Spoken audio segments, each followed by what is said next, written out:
Chapter 5 is all about measurement, and 501 we're going to look at metric units, and in particular we're going to look at converting from one metric unit to another. So just a little bit about the names of units.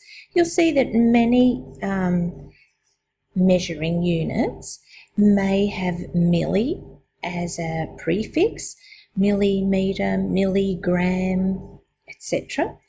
And milli means 1,000. So just so that you can make the connection, learn that milli is 1,000th, centi is 100th, kilo is 1,000 times. So again, you've heard kilometre, so that's 1,000 metres. Kilogram, that's 1,000 grams. Mega means 1 million, and micro is 1/1,000th, dividing it into a million equal parts. There's a nice little shortcut from converting lengths that applies to lengths only. You write the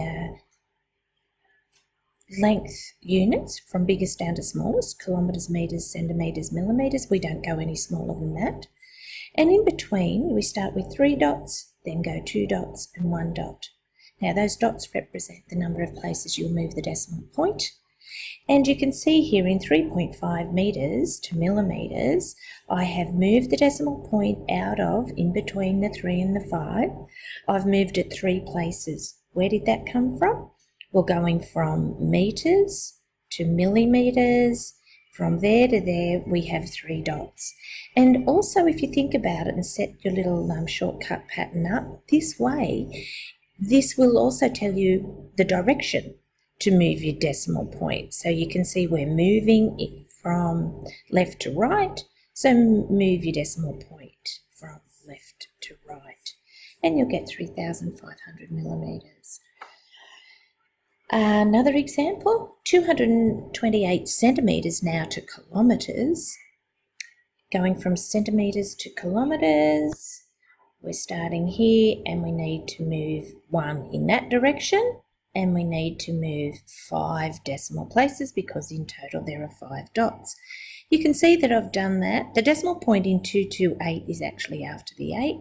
Move it back 5 places. 1, 2, 3, 4, 5.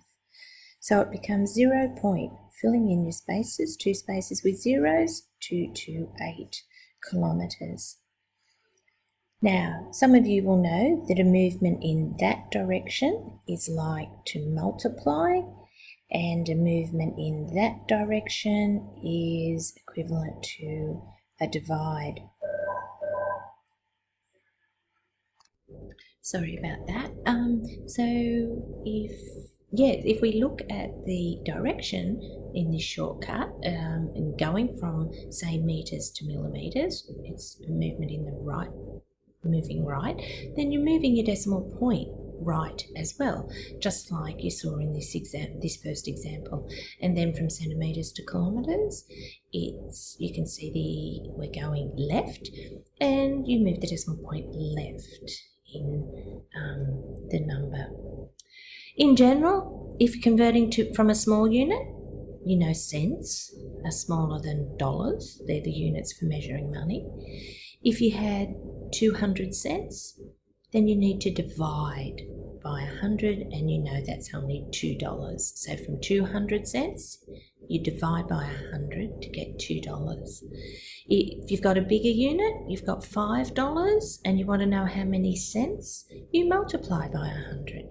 So think of those easy examples when you're wondering whether you should divide or multiply, because the same applies to grams, kilograms, minutes, seconds, and any unit of measure. These 2 conditions apply. Don't forget to write up your summary and key points, and you should be fine to do exercise 501.